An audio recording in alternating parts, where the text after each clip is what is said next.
નમસ્કાર, સ્વાગત છે આપનું. આપ જોઈ રહ્યા છો સીધો સંવાદ અને આપની સાથે હું છું જિજ્ઞા રાજગોર જોશી. સીધો સંવાદમાં આજે ચર્ચા કરીશું એ ભારતની કે જે ભારત ઉત્સવ પ્રિય દેશ છે, એ ભારત કે જ્યાં ઉત્સવો વગર કોઈને ચાલતું નથી અને ઉત્સવોની સાથે સાથે લોકો રિચાર્જ થતા રહે છે. પણ કોરોના કાળની કાતર એવી રીતે લાગી કે બધા જ ઉત્સવો કપાઈ ગયા, બધા જ તહેવારો કપાઈ ગયા. આ તમામ બાબતોએ આજે ચર્ચા સીધો સંવાદમાં.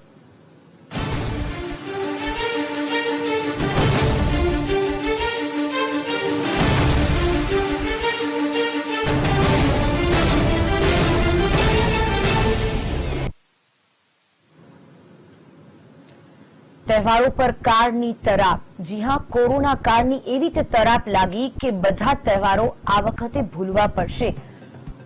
ઉત્સવોથી હવે ધીરે ધીરે અંતર થવા લાગ્યું છે. આ એક વર્ષ જાણે કે બધું જ ભૂલી જવું પડશે તમામ દેશવાસીઓએ. અને ખાસ કરીને રાજ્યમાં આ વખતે જેટલા પણ તહેવારો આવી રહ્યા છે તમામ તહેવારો પર કોરોના કાળની તરાપ લાગી ગઈ છે. એક પણ તહેવાર નહીં મનાવી શકાય. રાજ્યવાસીઓ માટે કદાચ આ દુઃખદ સમાચાર હશે, પણ તેની સાથે સાથે ધ્યાન રાખવું અતિ આવશ્યક છે. સરકારે નક્કી કર્યું છે કે આ વખતે સોશિયલ ડિસ્ટન્સ જાળવવા માટે આ પહેલો ધર્મ દરેક નાગરિકે પોતાનો નિભાવવો પડશે. આ વખતે એક પણ તહેવાર નહીં નિભાવાય, એક પણ તહેવાર નહીં મનાવાય, કોઈ મેળા નહીં યોજાય, કોઈ ધાર્મિક પર્વ નહીં યોજાય. ચાહે જન્માષ્ટમી હોય કે પર્યુષણ હોય કે ચાહે તાજિયાનું જુલુસ હોય કે પછી હોય ગણપતિ બાપાને વિસર્જન કરવાના. આ વખતે બધા તહેવારો દરેક વ્યક્તિએ પોતાના ઘરે મનાવવા રહ્યા.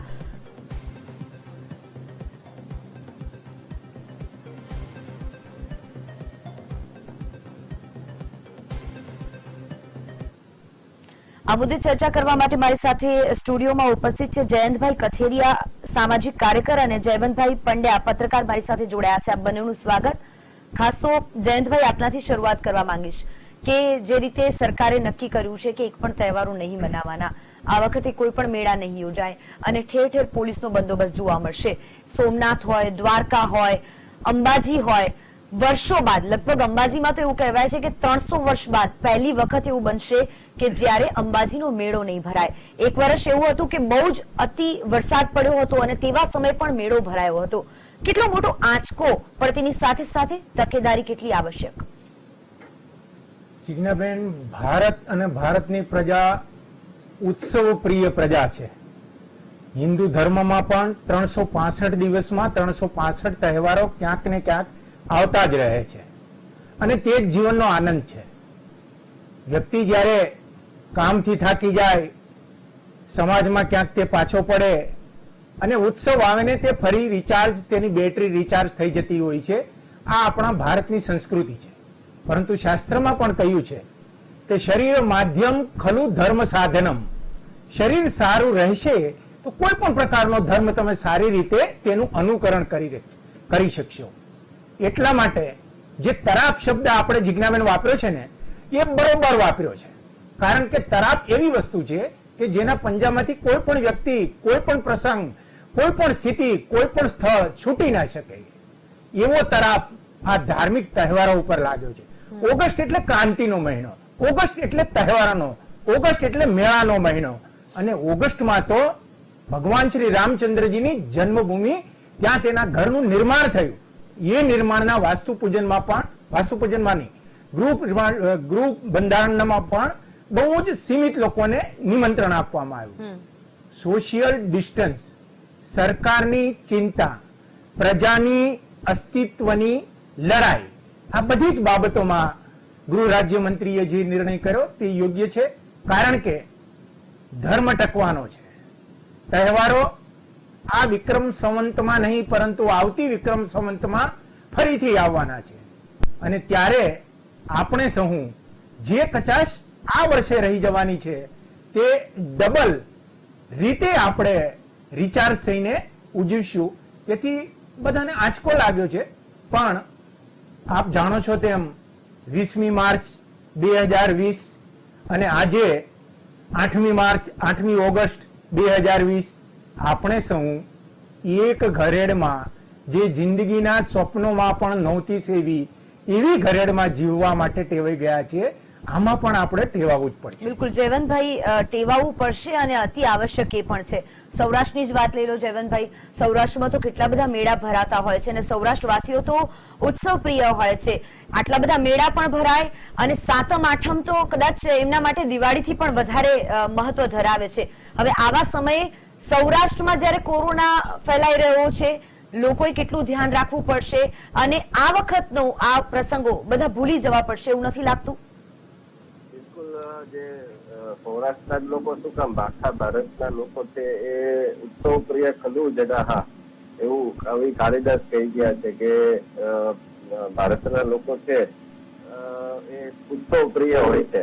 એટલે ઉત્સવ છે આપણે ત્યાં બારે માસ છે અને ઉત્સવ એક એવી બાબત છે કે જયારે ઉત્સવ આવે છે ત્યારે લોકો પોતાના સુખ દુઃખ ભૂલી જાય છે અને સુખ માણે છે. ચાહે ગરીબ વર્ગ હોય, ચાહે મધ્યમ વર્ગ હોય, ચાહે રાજા હોય કે ચાહે રંગ હોય. એટલે એ તહેવારમાં નાની મોટી જે કે પોતાની રીતે ખરીદી કરતા હોય છે, એકબીજાને ઉષ્મા ભર્યું અભિવાદન કરતા હોય છે. આના કારણે સામાજિક કહેવાય સમન્વયની પ્રક્રિયા થતી હોય છે અને એકબીજાને સહકાર અને સંપની વાત થતી હોય છે. તો આના કારણે જે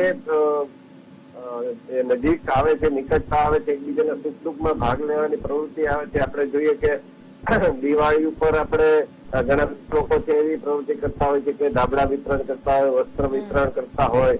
પછી મેળો હોય તો મેળાનું પણ એક આખું ઇકોનોમિક સ્ટ્રક્ચર છે કે એ ખરેખર એની પર સંશોધન થવું જોઈએ એવું થયું નથી. બાકી મેળો છે એ એક સામાજિક ચેતનાનું કેન્દ્ર હતા કે મેળામાં લોકો મળતા, ભેગા થતા, પોતાના સુખ દુઃખની વાત કરતા. ઇવન કેટલાક જ્ઞાતિઓમાં અથવા તો કેટલાક સમાજોમાં એવી પરંપરા પણ હતી કે જેમાં જીવન સાથી પસંદ થતા હતા. આપણે ઘણા ગુજરાતી ફિલ્મોમાં જોયું પણ છે. તો આ બધું જે હતું એ આ વખતે આપણે દુઃખદ રીતે એના પર આપણે પ્રતિબંધ મૂકવો પડ્યો છે. એમાં કોઈ સવાલ જ નથી. કારણ કે જયારે આવી સ્થિતિ હોય ત્યારે લોકોએ સમજીને, કારણ કે એમાં લોકોની જ ભલાઈની વાત છે. લોકો જયારે એ નહીં માને તો સ્વાભાવિક છે કે કોરોના વધતો જવાનો છે. એટલે આ વખતે આપણે જોયું કે શિક્ષણ પણ ઓનલાઈન આપણે કરી રહ્યા છીએ. હમણાં રક્ષાબંધન ગયો તો એમાં પણ કેટલીક ઘણી બધી બહેનો એવી હશે કે પોતાના ભાઈને ત્યાં નહીં જઈ શકી હોય, એટલા માટે થઈ અને પોતાની લાગણી એમાં ઓછી નથી થઈ જતી. લાગણી તો એટલી ને એટલી જ રહે છે, પણ એ લાગણી વ્યક્ત કરવાનું માધ્યમ પણ સદનસીબે આપણી પાસે અત્યારે આવી ગયું છે. આપણે વિડીયો કોલ કરીને એકબીજાની સાથે વાત કરી શકીએ છીએ અને નિકટતા અનુભવી શકીએ છીએ. પણ જે મજા રૂબરૂમાં છે એ નિકટતામાં નથી. પણ એક વિકલ્પ છે આપણી પાસે. પહેલાના સમયમાં તો એ પણ નહોતો. એટલે વિચાર કરો કે પહેલાના સમયમાં જો આવી સ્થિતિ ઉદ્ભવી હોત તો કેટલી ખરાબ થઈ હોત કે માણસ એકાંતમાં, એકલવાસમાં મરી જાય. માણસને મરી જાય મીન્સ કે એને દુઃખી થઈ જાય. મારો શબ્દ પ્રયોગ કહેવાનો અર્થ એ છે કે એટલો બધો દુઃખી થઈ જાય. અને આપણે અત્યારે પણ જોઈ રહ્યા છીએ કે કેટલાક લોકો આત્મહત્યાના માર્ગે જતા હોય છે, જે કમનસીબ છે. પણ અત્યારે સમય છે એને અનુરૂપ આપણે ચાલુ જ રહ્યું. બિલકુલ જયંતભાઈ, 4 થી 9 સુધીના આપણે તહેવારો જે આવે છે અને ત્યાર પછી તો તહેવારોની હારમાળા સર્જાય છે. ધારો કે શ્રાવણ મહિનાની શરૂઆત તમે ગણી લો, શ્રાવણ મહિનાની શરૂઆતથી જ બધા તહેવારો થઈ જાય. આ વખતે તો શિવાલયોમાં પણ ભીડ ઓછી, જેમ કે સોમનાથનું મંદિર છે ત્યાં પણ લોકોના આવવા પર પ્રતિબંધ છે. તેની સાથે સાથે હવે અંબાજીનું મંદિર છે, ડાકોરનું મંદિર, જન્માષ્ટમી ટાઈમે ડાકોર, દ્વારકા આ બધા મંદિરોમાં તો ભારે ભીડ હોતી હોય છે. પણ આવા સમયે લોકોને શું સંદેશો આપી શકાય? કારણ કે કોરોના કાળ ખુદ એક સંદેશો છે. આવા સમયે શું સંદેશો આપી શકાય કે લોકોએ આ વખતે થોડું ચેન્જ રહેવું પડશે, ઘરે જ બેસીને દર્શન કરવા પડશે? ગુજરાતીમાં એક ગીતની કડી છે, મેળાનો મને થાક લાગે.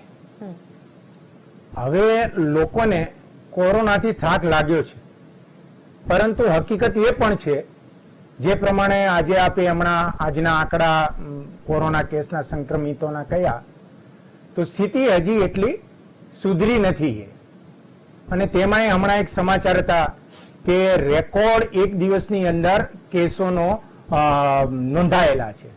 આવા સંજોગોમાં મંતવ્ય ટીવી ચેનલના માધ્યમથી એક સંદેશ સુસ્પષ્ટ રીતે સરકારે આપ્યો છે અને બીજો સંદેશ આપણે આપવા માંગીએ છીએ કે કલ ભી સૂરજ નિકલને વાલા હૈ.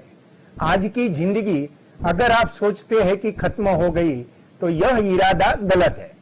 કાલે ફરી વખત નવો સૂર્ય નીકળશે, નવી આશા અને ઉમંગો લઈને, અંગડાઈ લઈને ફરીથી જાગશે, ફરી મેળા માણીશું, ફરી મેળાનો થાક લાગશે એવી અનુભૂતિ થશે. અને બીજું પણ 12મીએ કનૈયો જન્મવાનો છે, 15મીએ દેશ જન્મવાનો છે, 15મીએ પર્યુષણ થવાનું છે, 22મીએ લોકમાન્ય તિલકનો ઉત્સવ છે, ગણેશોત્સવ છે, 30મીએ જુલુસ છે, અને બીજી સપ્ટેમ્બરે ભાદરવી પૂનમનો મેળો છે. તમે કહ્યું એમ સિક્વન્સ આખી ચાલે છે. એટલે હવે નો એન્ટ્રીનું બોર્ડ આપણા માટે દેખાય છે એવો સંદેશ છે. અને જ્યાં નો એન્ટ્રી હોય ત્યાં આપણે પ્રવેશ કરીએ તો એમાં સામેથી કોઈ આવે, અકસ્માત થઈ જાય, આપણા જાનમાલને જોખમ થાય, એવું ગુજરાતની શાણી પ્રજા ક્યારેય કરશે નહીં. અને 2 ગજ કી દૂરી અથવા તો પોતાની જાતને સલામત રાખવાના આ લોભામણા અને લપસણા તહેવારોના સમયમાં બહુ સારી રીતે કરશે એવું આપણે માનીએ છીએ અને એવો આપણે સંદેશ પણ જિજ્ઞાબેન આપીએ છીએ. બિલકુલ જયવંતભાઈ, જેમ જયંતભાઈ કહી રહ્યા છે કે લોકો ધ્યાન રાખશે, પણ આમ પ્રેક્ટિકલી જોવા જઈએ તો લોકો માટે ખૂબ અઘરું હશે. એક તો આપણે બધા ઉત્સવ પ્રિય છીએ, ઉત્સવો આવે એટલે આપણે થોડા જે સામાજિક આપણા જીવનમાં જોડાતા હોઈએ છીએ, એટલે ઉત્સવોને કારણે મેં પહેલા કહ્યું એમ કે થોડા રિચાર્જ થઈ જઈએ છીએ રોજિંદી લાઈફમાંથી. હવે આ વખતે થયું એવું છે કે બધા જ તહેવારો, કોઈ જ તહેવારો નથી મનાવવાના, થોડા અલગ રીતે તહેવારો મનાવવાના થશે. લોકોએ સોશિયલ ડિસ્ટન્સ જાળવવાનું, પત્તા રમતા હોય તો હવે કદાચ ઘરે રમતા હશે, બધા ભેગા થતા હશે તો થોડા દૂરથી રમવું પડશે અથવા તો એમાં પણ ધ્યાન રાખવું પડશે. પણ આવા સમયે રિચાર્જિંગ સાયકોલોજીકલી જોવા જઈએ તો લોકોને ખૂબ મોટી અસર થશે આની, એવું નથી લાગતું? સ્વાભાવિક છે, થઈ રહી છે, આપણે માનીએ છીએ. પણ મનોચિકિત્સકોને જે કહેવું છે એમાં એમનું કેવું છે કે ઘણું બધું પણ થઈ રહી છે. કારણ કે માણસ તે એકાંત પ્રિય નથી. એ એકાંત પ્રિય તો હોય ને, એ સાધુ હોય, એ સંત હોય. એકાંત પ્રિય હોય એ ફિલોસોફર હોય, દાર્શનિક હોય. એકાંત પ્રિય સામાજિક રીતે માણસ નથી ક્યારેય. એટલે માણસ તે વૃંદમાં રહેવા ટેવાયેલો છે. હા, એને ચોક્કસ સમયે એકાંત જરૂર જોઈએ, એ અલગ વાત છે કે એને પ્રાઇવસી પણ જોઈતી હોય છે.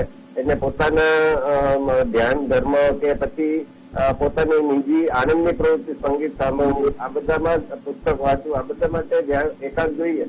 પણ ઓવરઓલ જોઈએ તો એ માણસને મળ્યા વગર ચાલતું નથી. હવે આ સમય એવો છે કે માણસને તમે મળવા, કારણ કે આપણે કોરોના કાળમાં જોયું કે સગા સંબંધી એટલે સાવ નિકટના ભાઈ બહેન હોય, ભાઈ હોય તો એકબીજાના ઘરે તબિયત પૂછવા જતા નથી. કારણ કે આમાં એકબીજાને ચેપ લાગવાનો સંભાવના રહે છે. તો આવા સમયમાં આ મનને આપણે તૈયાર કરવું પડશે. એના માટે થઈ અને જે કઈ આપણે આનંદની પ્રવૃત્તિ કરી શકીએ ઘરે બેઠા એ કરવી રહી. અને સાથે સાથે મેળાની જ્યાં સુધી વાત છે તો ઘણાના મનમાં એવું થતું હશે કે મેળે મોરલડી હેલે ચડી. તો એ મોરલડીને આપણે જે કહેવાય કે હેલે ચડી એ થતું હતું, એ આ વખતે આપણે, કારણ કે મેળા છે સૌરાષ્ટ્રની એક એનો પ્રાણ છે. મેળા નો હોય તો સૌરાષ્ટ્રમાં બધું ફીકું લાગે. અને દિવાળી કરતા પણ મેળાની જે પ્રજા છે સૌરાષ્ટ્રમાં જન્માષ્ટમીના મેળાની હોય છે, દિવાળી કરતા પણ વધુ એમાં પહેલ હોય છે. પરંતુ આ કાળ એવો છે કે એમાં આપણે આપણા મનને સમજાવવું પડશે. કારણ કે જો આપણે બચશું તો આવતા સમયમાં આપણે એનાથી વધુ સારી રીતે મેળા કરી શકીશું. કારણ કે મેળા અટકવાના નથી, આ માણસ અટકી જશે આ બાબતમાં. કારણ કે આ રોગ એવો છે કે જેમાં એક થી બીજા પ્રસરે છે ને અલગ અલગ કેટલી બધી રીતે પ્રસરે છે અને એ કોઈ રીતે કાબુમાં નથી આવતો. પરંતુ પ્રશ્ન જિજ્ઞાબેન એ થાય છે કે આની સાથે પ્રતિબંધ તમે તહેવાર ઉપર ભલે મૂક્યા, પણ થોડું એ પણ જોવું જોઈએ કે જે નિયમો છે એનું બધા જ પાલન કરે છે, બધાની પાસે પાલન કરાવાય છે કે કેમ. કારણ કે આ જે રાજકારણીઓ છે એ પોતે કાર્યક્રમો કરતા હોય, સંમેલનો કરતા હોય, ચૂંટણી સભાઓ કરતા હોય અને સ્વાગત સમારંભ કરતા હોય, તો રાજકારણીઓને કોઈ નિયમો લાગુ ન પડે. પછી આપણે જોયું હતું કે કોઈ ચોક્કસ પંથનો તહેવાર ચાલુ થવાનો હોય એની આગળ છૂટછાટ આપી દેવામાં આવે. કોઈ ચોક્કસ પંથના લોકો જ્યાં રહેતા હોય ત્યાં કોઈ પ્રકારની નિયમો એના ત્યાં કડક કાર્યવાહી ન કરવામાં આવે. આજની તારીખે પણ મને કેટલાક લોકો કહે છે કે તમે આ વિસ્તારમાં જાઓ તો ત્યાં કોઈ નિયમોનું પાલન જ નથી થઈ રહ્યું. તો પ્રશ્ન એ પણ થશે, કારણ કે હિન્દુ છે ને એ તો બહુ એડજસ્ટેબલ અને પરિવર્તનશીલ ધર્મ છે.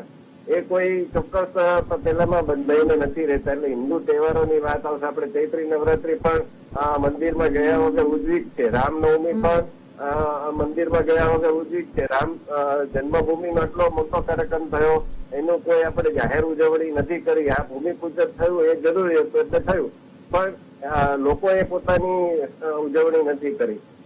હિન્દુઓ તો આ બધું માની જ જશે, પણ તમે બીજાનું શું? અને આખા દેશની જયારે તમે વાત કરો, ચાહે કર્ણાટક હોય, ચાહે મહારાષ્ટ્ર હોય, ચાહે પશ્ચિમ બંગાળ હોય, તો હમણાં જે તહેવાર ગયો ઈદનો, તો ઈદમાં તમે ત્યાં છૂટછાટ આપો છો. એટલે લોકો છે હવે વૈશ્વિક થતા જાય છે, રાષ્ટ્રીય થતા જાય, લોકો પાસે બધા સમાચાર પહોંચી રહ્યા છે. લોકોને ખબર છે કે કયા રાજ્યમાં શું થઈ રહ્યું છે. ત્યારે આવા સમયે ગુજરાતમાં તહેવારો પર પ્રતિબંધ આવે ને એ બધા માનશે પણ ખરા, પણ લોકોના મનમાં એક ટીસ જેને કહેવાય, એક ફરિયાદ રહેશે, એક દુઃખ રહેશે કે ભાઈ અમારે તહેવારમાં અમારા માટે તમે બધી છૂટછાટ બંધ કરો છો. અમે પોતે કોઈ ચૂંટણી સભામાં તમે રાખતા નથી, ચાહે ભાજપ હોય, ચાહે કોંગ્રેસ હોય, કોઈ પણ પક્ષની વાત કરી લો. તો આવું શા માટે? એ પણ પ્રશ્ન જનતા પૂછવાની જ છે અને પૂછશે જ. બિલકુલ બિલકુલ જયવંતભાઈ, અને લોકોના મનમાં ક્યાંક તો આ દુઃખ રહેશે જ. પણ જયંતભાઈ, ખાસ તો જે રીતે જયવંતભાઈ જણાવી રહ્યા છે કે લોકોના મનમાં એક દુઃખ રહેશે, લોકો માનશે તો ખરા, પણ મારો પ્રશ્ન એ છે કે સાયકોલોજીકલ લોકોના મગજ પર આની કેટલી ઇફેક્ટ થઈ રહી છે? કારણ કે એક તો આપણે આટલા મહિનાઓથી લોકો બેસી રહ્યા છે ઘરે, હવે ધીરે ધીરે ધંધા રોજગાર પર પરત ફર્યા, પણ જયારે સામાજિક કોઈ એવી એક્ટિવિટી જ નથી રહેતી, બધું જ જાણે કે મોહમાયા ત્યાગી દેવાની આવી, એવો એક અત્યારે માહોલ ઉભો થઈ ગયો લોકોની સામે. મનોવૈજ્ઞાનિક દ્રષ્ટિકોણથી જો વ્યક્તિત્વનું મૂલ્યાંકન કરીએ તો એક શબ્દ છે પેન્ડેમિક, એટલે વૈશ્વિક. આ સ્થિતિ વૈશ્વિક છે. પહેલા હું એવું વિચારતો હતો મારી લડાઈ કોરોના સાથેની છે. આખો સાયકોલોજીકલ એટીટ્યુડ હું પ્રસ્તુત કરું છું. પહેલા હું એવું વિચારતો હતો માર્ચ, એપ્રિલ, મે સુધી કે મારી લડાઈ કોરોના સાથે છે. પછી ધીમે ધીમે મને ખ્યાલ આવ્યો કે હું જેની સાથે લડું છું એ તો બહુ મોટો યોદ્ધો છે. એટલે મે ના એન્ડ પછી જૂન મહિનામાં મેં નક્કી કર્યું મારી લડાઈ મારી સાથે છે. આઈ એમ ફાઇટિંગ વિથ મી. તો એના માટેનું મારે જ મને મારવાનો છે અને મારે જ મને જીવાડવાનો છે. So I am prepared from all the corners. Jignaben આપે કહ્યું કે વ્યક્તિ એકલો શું કરે, તેના શોખનું શું, તેના રસનું શું. વ્યક્તિ એટલો જિજ્ઞાસુ હોય છે કે એકાંતમાં પણ 1000 જાતના વિચારો એ કરી શકે છે અને 100 જેટલી તો બાબતો એ અમલમાં મૂકી શકે છે, એકલો પણ. સાયકોલોજીકલ દ્રષ્ટિકોણથી કહું છું. એટલે આપણે પેપર વાંચીએ છીએ, ટીવીમાં આપણા મંતવ્યમાં પણ ઘણા બધા એવા કિસ્સાઓ રજૂ થયા છે.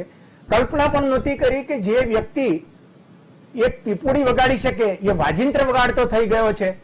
જે વ્યક્તિ કોઈ દિવસ વાંચવાનો શોખ નહોતો એને 2-3 ચોપડીઓ વાંચી નાખી છે. બાકી જે રહે છે તે ધાર્મિક તહેવારોની ઉજવણી. એક વસ્તુ હું એ કહેવા માંગુ છું કે આ તહેવારો આવી રહ્યા છે. આજે નાગપાંચમ છે, મેં ઘણી બધી જગ્યાએ પૂજન કરતા જોયા છે. એટલે ભારતની પ્રજા ઉત્સવપ્રિય પ્રજા છે. ફરી એ મુદ્દા ઉપર આવીએ છીએ અને એ કૃષ્ણને પણ જન્મોત્સવ મનાવશે. સ્વરૂપ થોડું અલગ હશે અને એ જન્માષ્ટમીની સાથે સાથે પર્યુષણ પણ મનાવશે. એક શ્રીમદ રાજચંદ્ર મિશન છે, એનો એક કિસ્સો મારી સામે આવ્યો છે. એમને પર્યુષણ મનાવવું છે તો શ્રીમદ રામચંદ્ર મિશન ધરમપુરની અંદર એમણે જેટલા બી લોકોને ડિસાઈડ કર્યા એમને 14 દિવસ પહેલા બોલાવી લીધા, ક્વોરન્ટાઇન કરી દીધા. 15મી ઓગસ્ટથી પર્યુષણ મનાવશે લિમિટેડ માણસો માટે. આ એક દ્રષ્ટાંત છે. એવી રીતે ઘણા બધા દ્રષ્ટાંતો તમે જોજો. 2 જુલાઈ ભાદરવા પૂનમ મેળો, એ નાનો આમતો મેળો પણ થશે. ક્યાંક લોકો ડિસ્ટન્સ પણ નહીં રાખે, એ વાત પણ સાચી છે.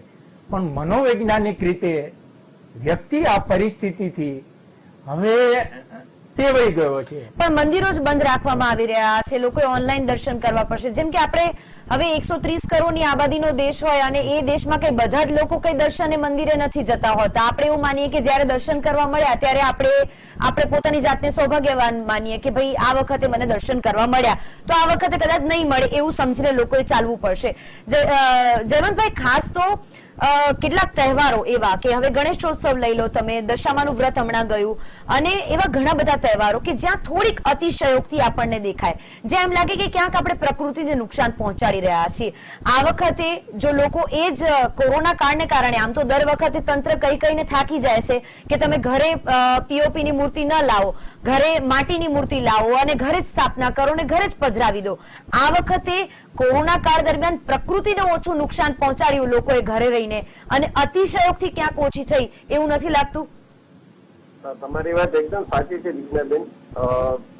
વાત એ છે કે આપણે એ પણ આ તબક્કે મૂલ્યાંકન કરવું પડશે કે આપણે જે તહેવારો ઉજવીએ છીએ એ તહેવારોની ઉજવણી કેટલી સાત્વિક છે. એ જે તમે ગણેશોત્સવની વાત કરી, ચાહે દશામાના ઉજવણી હોય કે ચાહે બીજા કોઈ તહેવારની ઉજવણીની વાત હોય, જન્માષ્ટમીની પણ લઈ લઈએ, નો ડાઉટ એમાં બધાને આનંદ આવે છે. બધા સાધુ સંત નથી કે ભક્તિ કરે, પૂજા પાઠ કરે, જપ કરે, ધ્યાન કરે, પણ એની સાથે તમે મટકી ફોડવાનો કાર્યક્રમ રાખો કે પછી ગણેશોત્સવમાં ગણપતિની મૂર્તિ છે તમે સામૂહિક રીતે લાવો. પણ શું આપણને એ અયોગ્ય નથી લાગતું કે ગણેશોત્સવ વખતે આપણે જયારે મૂર્તિ લઈ આવીએ છીએ અથવા એને પધરાવા જઈએ છીએ ત્યારે ડીજેમાં હિન્દી ફિલ્મોના એવા વિભત્સ ગીતો વાગતા હોય? વિભત્સ એક સબ્જેક્ટિવ શબ્દ હોઈ શકે છે, પણ જયારે ગણેશોત્સવની વાત આવતી હોય ત્યારે તમે હિન્દી ફિલ્મના ગીતો વગાડો એ કેટલું યોગ્ય છે? એ જ રીતે એના પંડાલમાં પણ આ પ્રકારનું એક હું અતિશયોક્તિ સાથે કહું તો પણ એક બિઝનેસ બની ગયો એવું નથી લાગતું? તો એ જે છે તમે સાત્વિક રીતે તમે મંડળની પ્રવૃત્તિ કરો, બહુ સારી વાત છે.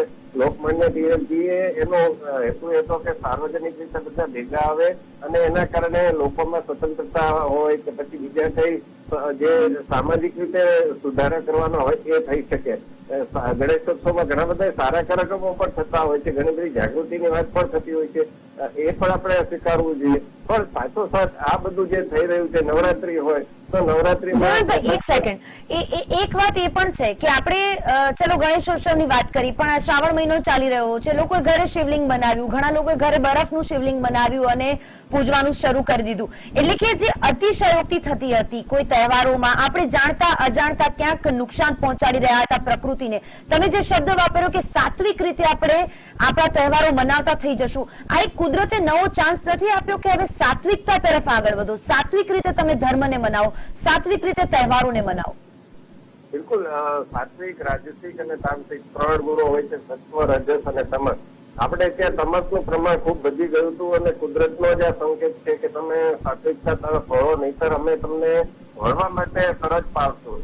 એટલે આપણે રામનવમી છે, ચૈત્રી નવરાત્રી છે, બધું ઘરે રહીને મનાવી શકીએ અને આપણે સારી રીતે મનાવીએ જ છીએ. મંદિર ઘરમાં પણ આપણે ત્યાં દરેક ઘરમાં મોટા ભાગે હોય જ છે જે હિન્દુ ધર્મમાં સારી રીતે માને છે અને એમાં પૂજા અર્ચના થતી જ હોય છે. તો આ શ્રાવણ મહિનામાં પણ આપણે જરૂરી નથી કે મંદિરે જવું જ છે. જઈએ એ સારું જ વાત છે, કારણ કે મંદિર એ સામાજિક ચેતનાનું કેન્દ્ર છે, એ પણ હું સ્વીકારું છું.